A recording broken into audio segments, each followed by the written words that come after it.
Discovery's 4 computers now have primary control of critical vehicle functions.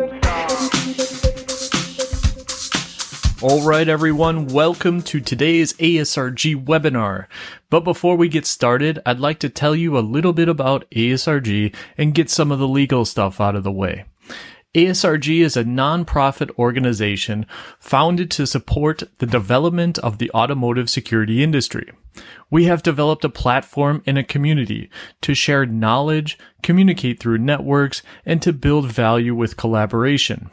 This is a community for you, built by you, with the goal to protect our friends and family when using automotive products. If you want to learn more about ASRG or get more involved, please visit our website at www.asrg.io or send us an email at hello@asrg.io. Before we jump into the presentation today, let's get some of the legal stuff taken care of. The views and opinions expressed in this webinar are the views of those that have made them. They do not represent views or opinions of ASRG and are to be considered as informational. The use of this information is to be used by the individual and or organization at their own risk. Hello everyone, my name is Patrick Grümer and I'm today here to present my research about the 5-grade rating model or system that is called an automotive rating to classify the level of cybersecurity in the golden era of smart and complex cars. This project started some years ago together with my advisor, Professor Pedro Brandão. And the idea is that we are now arriving to the end of it and we wish to share it so that we can also try to get some insights from the audience. I also wanted to use the opportunity to thank you, the Automotive Security Research Group, for this opportunity, especially to John. First of all, I wanted to introduce myself and give a brief introduction about who I am. So I have done a first degree in computer science, also a master degree in information security, where then in 2018 I joined Bosch. During that time, I also came into the scope that a lot of things related with cybersecurity were on the beginning, so I proposed also my professor to have this idea of the 5-grade rating that popped up around April 2020.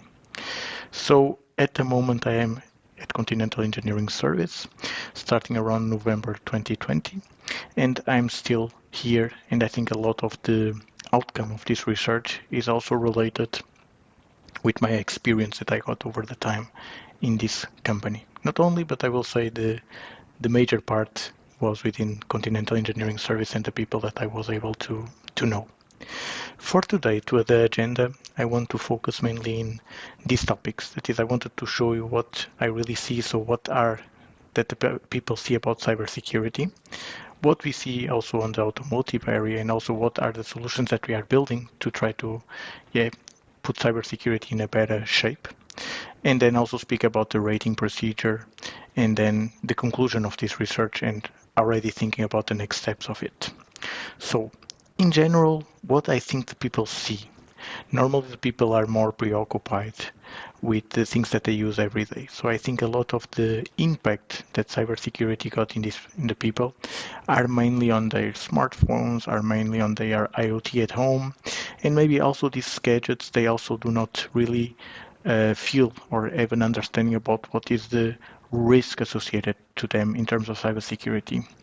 But what can we see about cars? Cars are going more and more digitalized and more smarter and also more depending on communication. And this is something that for attackers, if we are digitalizing things, it's an opportunity also for them, and cybersecurity comes strongly on focus. Nevertheless, I think that independently of these scenarios, or call it these risks that are associated, we need to ensure that when we build our cars, that we need to ensure that they are able to handle also in a malicious environment, so that we ensure that we safeguard our vehicles also in a malicious environments. The other thing that I also see that is important for this topic is the tools that we use. Nowadays, we employ a lot of tools common for all of us. And this is really important because if the tools are common for us, the vulnerabilities or the risks associated to cybersecurity can potentially also be common for everyone. Then the exchange of data is really also very another important topic, and also once again related to each other. So the players in the market will need to handle this. That is the exchange of data. So if I will need to exchange data between an OEM1 and an OEM2, I need to trust that I can exchange this data, and I can trust that I can receive this data. And then finally, it's also the quality. This, I think, it's in all of the entities or all of the players in the market. We all still, or call it, we try to stay in the higher quality of our products. We try to search the highest quality possible in our products. But in the end, what can we really see in terms of the vehicles? We see, and it's really, really known, that in 2015, these colleagues were able to crack and hack Jeep Cherokee in the time, and application that was running there opened them the possibility to reverse engineering the entire vehicle. But it's not only on this case. I have gathered some of the dates here with some of the attacks per year. And you can see that cybersecurity or cybersecurity risks are also present in vehicles. And it goes on and on until 2023. But I will say it's not a surprise for the audience of the Automotive Security Research Group that we know that cybersecurity, or call it that cybersecurity risks are already popping up in vehicles, and that from my point of view, everything comes back to 2015. And please consider this date, because I think it's a very important date for us, because they were able to show to the world that vehicles can be easily hacked if cybersecurity is not considered. But yes, moving on, when we speak about being hacked, what are really hackers and what are they searching for? I think with the digitalization and the change of the scope of the vehicles not being such a simple engine with wheels that allows us to go from point A to point B, we have nowadays a very complex piece of art where we normally used to go from point A to point B. And this piece of art normally provides hackers an easier access and also more bugs, because we have more code.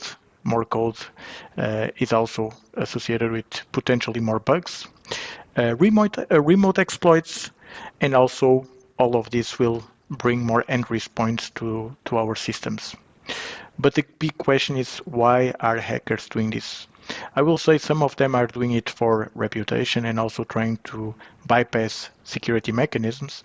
I do it more or less every day in my work to try to prevent the risks in our components and try to ensure that our components are secure.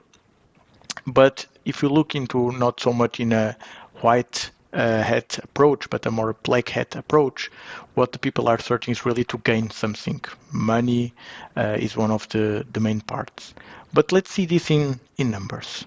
So if you look again and thinking about the attack on the Jeep in 2015, we see that the number of events that were reported between 2016 and 2019 were 7 times more than 7 times more than it was previously. So it's a huge growth. This also is shown on the CVEs that we got. Also, if you look into the latest years, so from 2021 until 2023, we also see a lot of growth in terms of the CVE data. But what is really interesting on these events is that we can see that 84.5% of these events in the last decade were triggered remotely. And in 2023, we see that 95% of these were remotely done. And 64 of these attacks in 2023 was with a malicious intention, that someone tried to take advantage of it without being allowed to do it. But what is also really, really interesting from this report that we received from our colleagues from upstream is that we also see that the type of attacks that are being triggered on cards are also changing a bit. And you see that they are also triggering a bit more our backend services that are running. So you see that more than 50% of our attacks are related with servers that are supporting our vehicles and also APIs that support also our vehicles. And then we have the infotainment system with 15% of it that, it's already something more related with vehicles that allow or give some leverage for attackers. But nevertheless, and just to join a bit or to jump a bit in my everyday experience, I work within Continental. And I will not go into a lot of detail because the focus is research, but also for you to have an idea of the complexity nowadays of standards and regulation that exists not only within the European Union, but also outside of the European Union, just to ensure that we are bringing cybersecurity culture into our vehicles. We can also learn how important it is cybersecurity nowadays. And Continental is strongly active in all of these points. And with that, we also have some of the solutions that we bring into our customers. And you can see that all of these standards and regulation are already within our internal process. But moving on, because I don't want to elaborate so much because the focus is really the research, I wanted to go a bit into the rating system. So what is really the rating system? So the idea here is that we are able to convert our cybersecurity quality of our components and also in the end from our vehicles into a simple number so that it's easier not only for the final consumer to understand what is the quality in terms of cybersecurity of that component, but also from an industry point of view, consider for instance a V2X communication. There can also be a solution that we could, for instance, have a handshake that will ensure that the persons are considering cybersecurity in a role, not just the certifications, but we can really measure the quality of it. And this should be done based on an automatic penetration testing process. Once again, it's an automatic penetration testing process that I will elaborate into the front, and this should not take out the more hands-on and the more call it time-consuming penetration testing that we should do after the development of our products. And then in the end, we should have like a 5-star value, like a stamp that should be accessible, usable, readable, and understandable so that every person can understand it and can also understand that how the quality of this vehicle in terms of cybersecurity is. And then I think if we are able to have all of these requirements, we will be able to build a trustworthy environment between the industry players and also as a plus to the end consumer. But to ease up the understanding of this topic, I created like a puzzle divided in 4 pieces. And in the first piece, I have call it the world, the events, everything correlated with vulnerabilities associated with the attacks, more or less. And this should be, or this is already being done by the IT system. But we can also learn a lot from the IT system and bring this part into the vehicles, because imagine the IT system is already digitalized or being digitalized over the last decades, more or less. So they already have a lot of valuable experience that we can consider, and I think it's really important that we don't reinvent the wheel. And the other topic that I already spoke about is the standards and regulation that I already provide you the overview of what the industry is working at the moment or try to work to ensure that we have the cybersecurity culture within all the vehicles. And also a small topic that is it's not within the scope of the research because it's too complex, but it is what I call the Automotive Cybersecurity Open Database. And this I will also start by elaborating right now. So we call it, so my professor and I, we call it the Automotive Cybersecurity Open Database. And the idea of this database is that we are able to manage important data, like for instance, data, VARA, also the vulnerabilities, potential exploits associated with them, and then also potential security measures. But this should be in certain scenarios with a limited access. This should be managed by the automotive industry. And the idea of here is that, of course, we don't expose our vehicles due to safety reasons to attackers. But nevertheless, internally, for example, imagine that we have a vulnerability that is detected in a OEM A, and that the same tools or the same libraries are used on an OEM B. So I think it's much easier for us if we are able to exchange this data already over an internal database. Like, for instance, we already have some experience within our market, like, for instance, the colleagues from Auto ISEC that are already thinking about this kind of access of information. So it's, I think, something really valuable, because if we can already prevent this kind of risks in our vehicles, we are already a step into the front of the attacker. So we can really complicate and make their life really challenge for attackers. And then within this database, I also expect to have a dedicated classification for the vulnerabilities that are associated with this database, where we can have a CVSS scoring already associated to these vulnerabilities. Once again, I want to avoid to reinvent the wheel, so we should take advantage of this kind of tooling that already exists. And one very positive point is that on the CVSS 4.0, we already have the safety measure there. It's not the specific automotive 26262 standard, but imagine we can maybe work it in the way that maybe this CVSS 4.0 can also embrace this standard from safety from the automotive area. At least I think it's really positive that we already have a safety perimeter in our CVSS. And then in the end, each relevant attack that are stored on this database and that should be used should have already a pre-assigned CVSS score. Okay. Then why I think it's quite complex for us to ensure that this database will come into the reality. First of all, I think that OEM suppliers, so all players in the market, are aware of the challenge of the cybersecurity area, but are a bit, call it in a defensive perspective, because it's really a complex task. So for that reason, no one wishes to share their issues in terms of cybersecurity. And this is one of the things, I think, due to the complexity and due to the challenge situation and also the new topic of cybersecurity in the automotive area, that it's difficult for OEMs and suppliers and players in the market to exchange between them their own problems.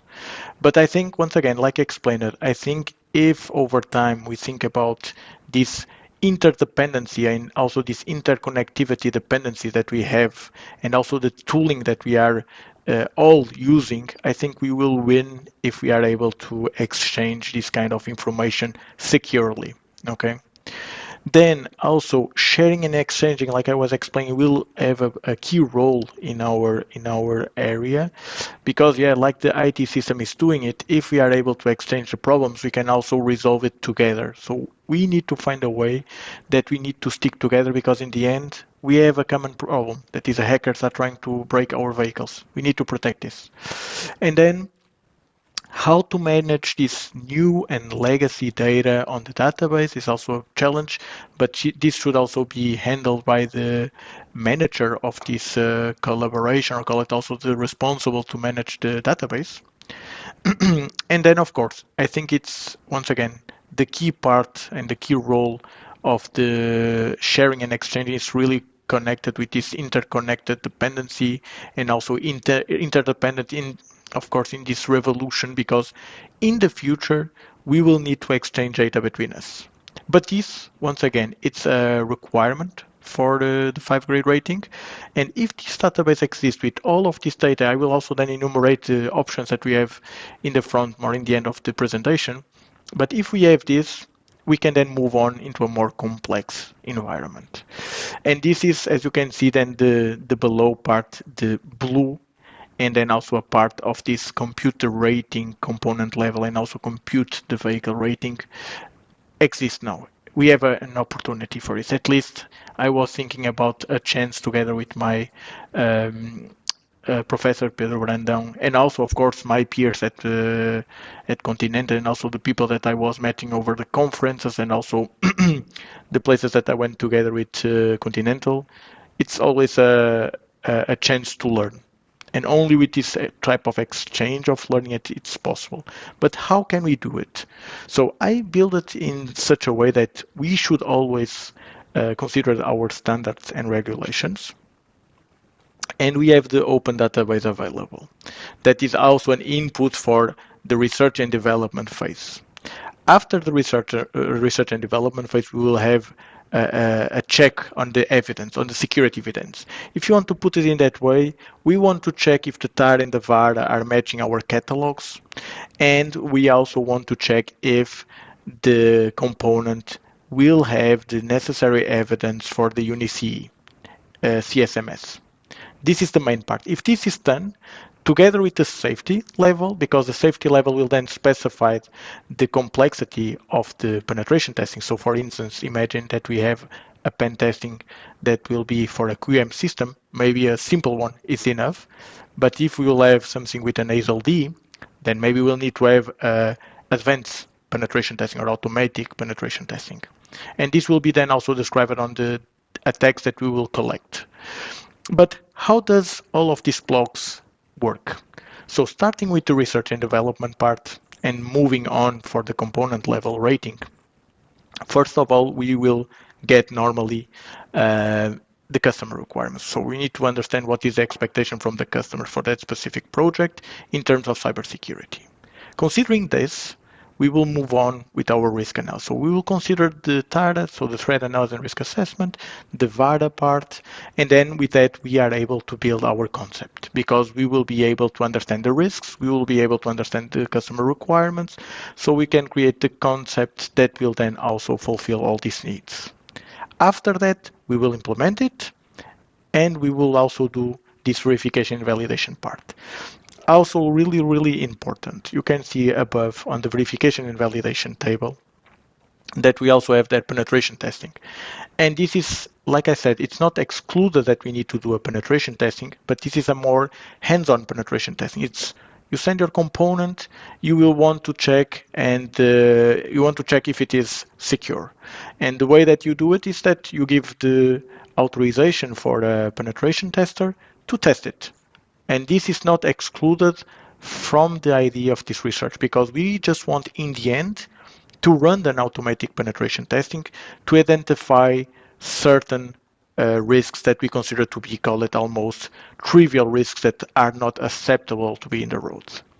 And then, of course, if during this procedure we detect something that is wrong, then we need to do a follow-up of the TARA to do again analysis of the risks and maybe also change the security concept.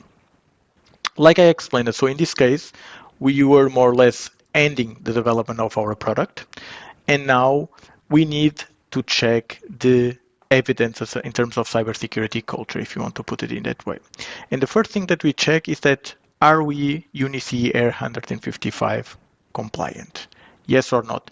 The compliant, imagine, of course, the compliance is for the entire vehicle, but here is more or less to check if the component in itself have the necessary evidences to ensure that the cybersecurity culture was embraced on it. And this is the first part that we check. If this is a no, we interrupt the procedure. The second part is one of the, from my point of view, interesting ones. That is, I wanted also on our database to have the opportunity to validate the TAR and the VARA. And what this means is that imagine that we will have common, and this is a reality, we have common assets. Like for instance, the JTAG asset, for instance. And it's clear that independently of an OEM A, OEM B, supplier A, supplier B, the JTAG is always the JTAG. It's common for all of us.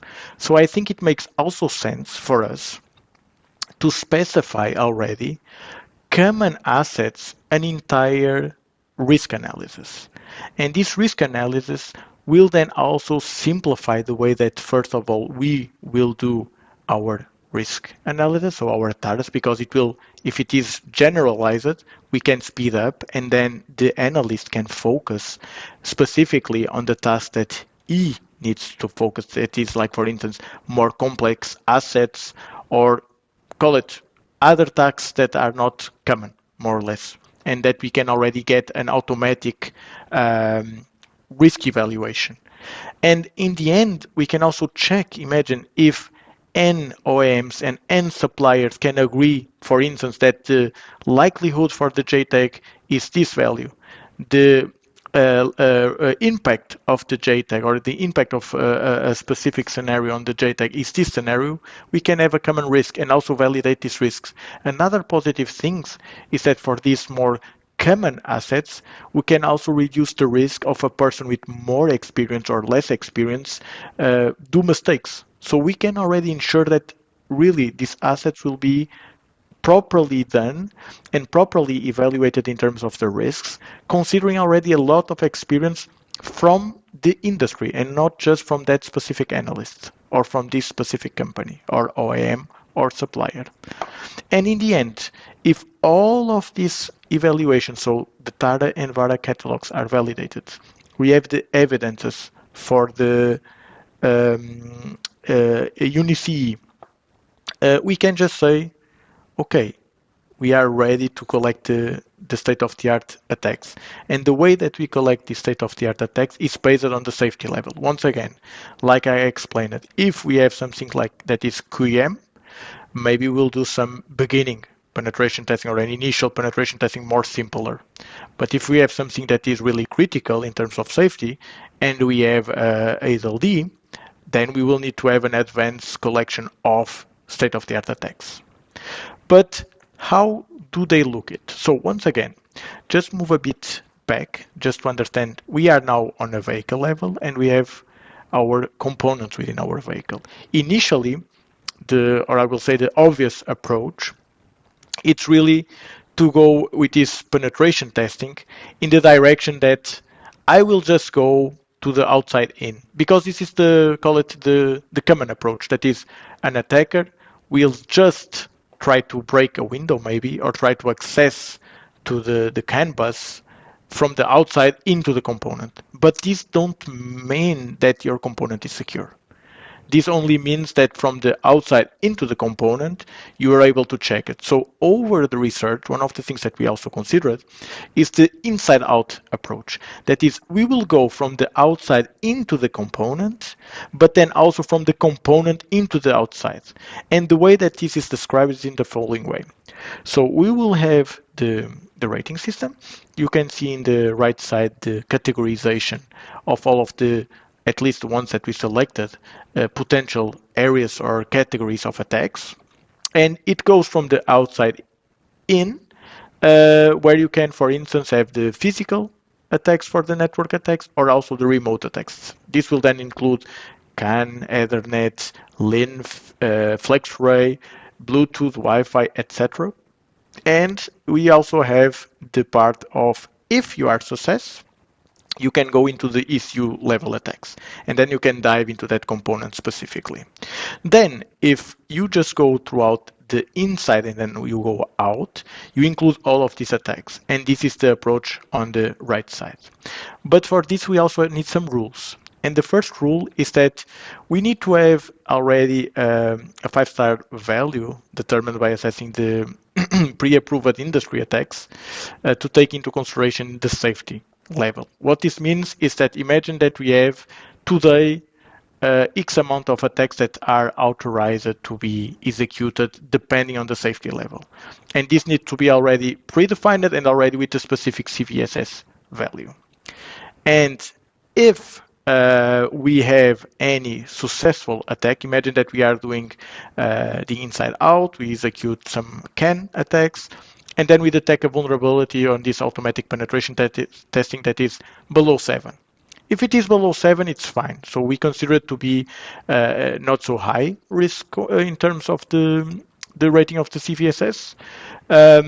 So we say it's fine, we will maintain and we will document, and it will be considered for the calculation. If If it is above, if it is exceeding, then we will stop the execution and we will report back to the responsible of the component that they need to resolve this problem, because this is not acceptable that something that is considered critical severe is available on that specific component. And also one very important part is that from the ones that were considered below 7, only 3 from them will be considered, the 3 worst performing categories. This was already in the time considered because imagine we were doing some tests, and if we have a lot of attacks, and imagine you will have like different distance, like for instance a 10 to a 1, we saw that in some cases it was being absorbed, so the rating was being absorbed and it was being, call it almost not very accurate in terms of the outcome that we expected, because a very, very high rating could absorb a lot of the very low rating, for instance, or also in the other way around. But how can we also then describe this? You can see it's a quite more elaborated part here, but you can see on the left side all the scenarios that are possible.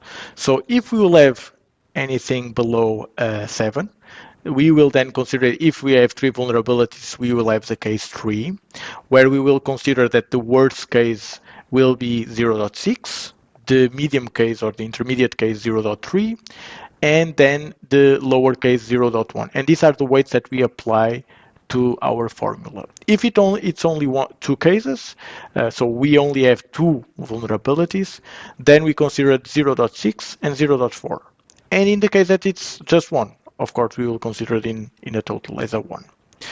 And like I said, anything above 7, it's not considered. It's not acceptable.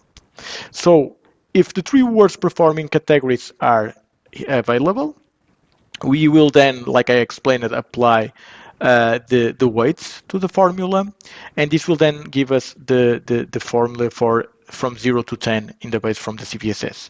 So in the time, we then apply the transformation to ensure that the output will always be between 0 and 5. And it's also important to see that we will already considering in this 5-star rate value that only values between 0 and 6.9, in this case 0.1 and 6.9, are acceptable to the formula, also in terms of the 3 worst performing categories. And with that, of course, we can have the rating. But then, as you can see, now we have the situation that we calculated the value for the component rating. So we have now a rating on the component. We can say our component will have this classification in terms of cybersecurity, and it will have like a stamp almost. And then the question it raises that was, what should we do now? Because our system was a car, so a car will have n components. So the idea came, and we still are improving it, but at least we already have a base idea, that we should feed it into a framework also that allows us to classify also then the risk related with each component based on certain scenarios. And of course, you can then see that, and this I think it is obvious, because if we don't have the components, the cars will be just some engines and some wheels, and we can just drive it. So from my point of view, the risk in terms of cybersecurity lies in their components. So we need also to classify them and then take advantage of this classification in order to classify the entire vehicle, because once again, the risk is associated with their components.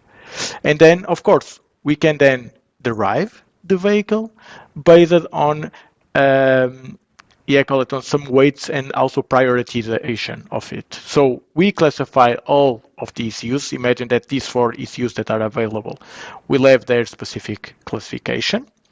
And then based on this, we will feed the machine, and then we will check if it is critical safety. We will always prioritize the critical safety part and also the cybersecurity assurance level part. And you can see that if you will have something between ASLD and ASLD, or CAL 3 and CAL 4, it will be considered a high risk in terms of cybersecurity. If you move on, if it is just CAL 2 and it will manage critical data or privacy, then it will be considered class C, call it for the intermediate risk. And if it is Cal 2 and it's not handling critical data or privacy, and it is not an isolated entity, then we put it as a 15, so a class B, low risk. So what I mean here with the isolated is that imagine that it's an entity that will need to communicate with other entities quite often. And this is the kind of thing of isolation. If it is something that it will be not so often communicated, we can just say yes, and then it will be a very low risk. For the very low risk, what I put is normally QM components and also Cal1 components, and then the ones that will go until the end. So all the remaining cases, I will say, I consider to be a very low risk in terms of cybersecurity. So moving on, now we can conclude the procedure. And now we have already the component level rating, and with that we can also calculate the vehicle rating. But now we have an entire infrastructure that needs to manage all of this.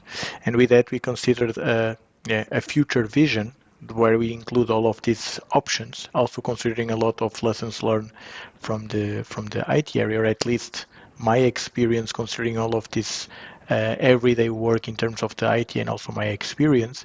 And we created three main elements. The first of all is the Alliance Solicitation Administration. That should be an entity that should manage and try to create this collaboration the most efficiently possible. The Incident Response Team, that is an entity, or call it is a team within the Alliance that needs to manage the vulnerabilities that are detected and that are reported. And in case of any red flag or really important red flag, it can communicate back directly to the other team, that is the Authorized Validator Team. And this Authorized Validator Team is mainly the OEMs, suppliers, call it all the market players that can already communicate to the teams inside, so with the maintenance processes that are inside, how to handle this detected vulnerability. Once again, all of this that you are seeing, this puzzle, is an idea, and everything can be refined and improved, of course. But this is at least a root idea in how we can see the future in terms of cybersecurity for the automotive area.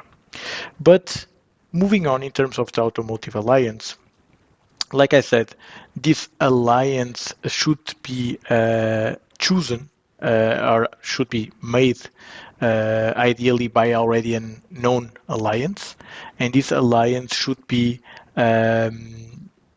create the maximum collaboration between all of the players. Once again, coming back with the dependency between us. So we are in the market, we explored the market already.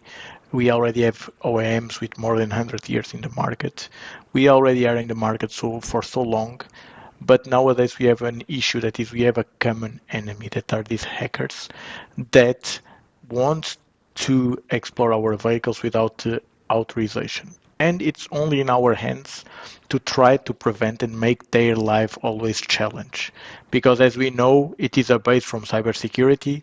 It is not possible to have 100% secure system, but we can put it so challenged that the person, the attacker, the hacker will just not go into that direction. Or it will take him so long that in the time it's already over for the component or for that vehicle, the lifetime of that specific component or vehicle. Then the main responsibility is really within this alliance solicitation to create this environment, to create this collaboration, to ensure this communication between all of the players in the most smooth way possible. And then, like I was saying, he also needs to handle all of this complexity within this infrastructure. And then one of the things that I also, it's quite interesting, especially for these validators colleagues, or call it for us OEMs, suppliers, or call it as players of the automotive industry, is that we will have then the chance to have an API call or a chance to request some knowledge based on an industry experience and not just call it our company in itself experience. It's the experience from everyone because everyone wish to ensure the quality and also to ensure the cybersecurity quality of our products. And we will be able to get Terra catalogs, cybersecurity profiles. Imagine that we will have an analysis for certain assets like JTAG, CPU, RAM, ROM, etc. And then based on these risks that are already common or known and already explored and analyzed by all of this collaboration, we can already give some hints of what are the cybersecurity measures or the security measures that we should apply for that specific scenario, or at least give a hint, a direction, so that we can already ensure by certain the state of the art of that specific component. And this is what I call the cybersecurity profiles. It's more or less certain profiles associated with certain risks that can then also be provided to the industry in order to reduce the risk. But once again, needs to be discussed. This needs to be aligned, and only with this kind of collaboration we are able to get Tara catalogs, cybersecurity profiles, also the VARA catalogs, and also the state-of-the-art attacks. Only in this way. And then in the end, it will also be possible for us to check the 5-grade rating platform for requests, status, updates, warnings, or also rejections. With this, I wish to conclude. And once again, I want to point out, I think I already spoke a bit about this topic, but I wanted also to point out the topic of the hacking. So we need to consider that, of course, we will always be players in the market. We will always have competition in the market, but we need to consider that each enemy is really common for everyone. So it's a hacker.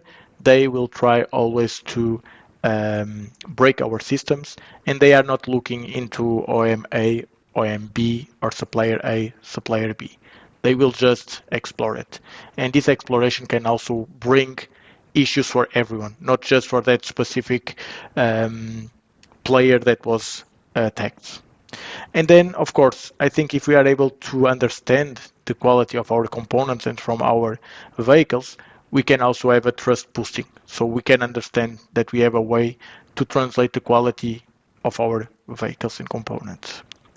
Then, I think in terms of excellence, I speak for myself based on my experience, but I will say for all of the players of the market, we all search excellence in our products, in our components.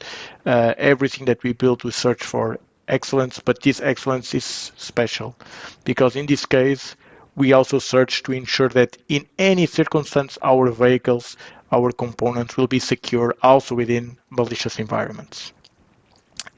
Then a rating can also protect us from vulnerabilities by promoting validation and validating the use of cutting-edge vehicle security mechanism. So if we are ready, and if you can remember on the image, the person that are doing the research and development can also access to this state-of-the-art attacks. So the expectation in terms of the attacks of the minimum coverage, it's always available. Of course, the expectation is not to go to the minimum coverage. The expectation is to have the minimum coverage and more. We need to ensure the cybersecurity culture because our products are not like 3, 4, or 5 years. Our products can be 20 years in the road.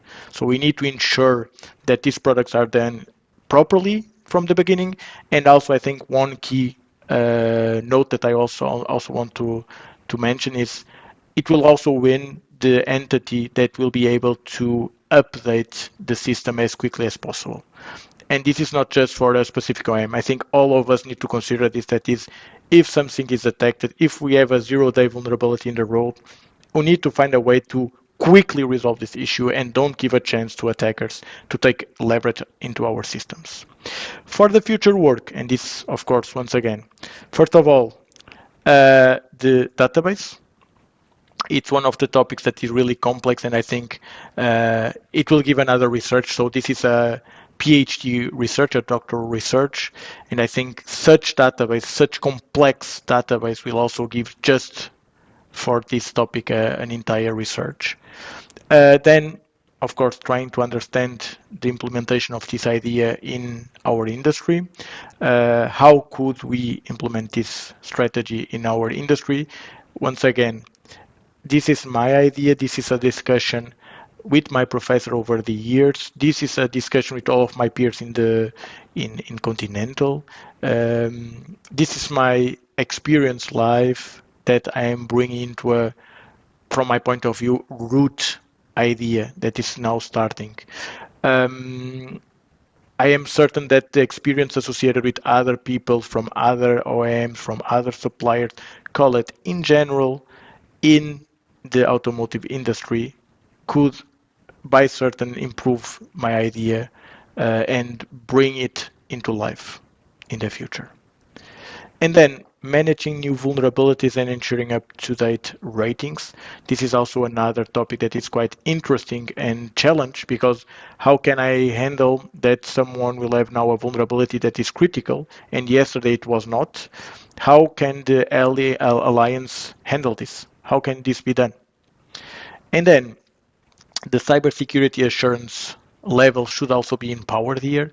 I already take a bit of advantage of it, but I think we can also bring it into more topics. And one of the things is also related to the cybersecurity profiles. As I will assume the people in the round for the Automotive Security Research Group know, it's still an annex from the ISO 21434. But I'm certain that it will come into more relevance in the future. And then to terminate, just a hint also, that can also bring another research into the scope.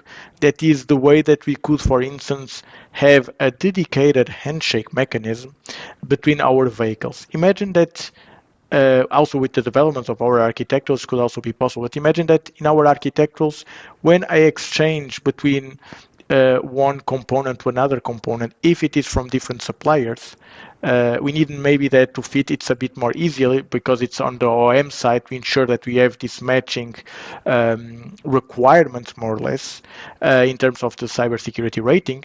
But imagine more in a more complex scenario. We have different OEMs that wish to communicate between each other. How can OEM A and OEM B trust each other? And this is one of the ways that I was thinking about. That is, maybe in the time that we are doing the common handshake, we could also have a parameter to handshake also, to provide also the information of the 5-grade rating.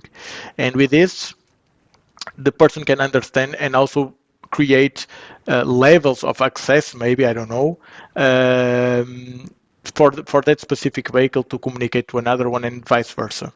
It, once again, one more idea, one future work that potentially could be interesting. And yes, with that, once again, I wish to thank John and of course Automotive Security Research Group for the opportunity to present my work. This is really a root work.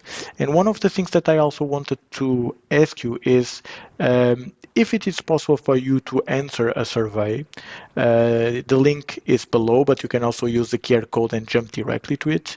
And this survey is really to help me to understand what you think about the 5-grade rating, if you think it could be applied, and of course, it will help me a lot in my PhD, especially for the final thoughts and final results.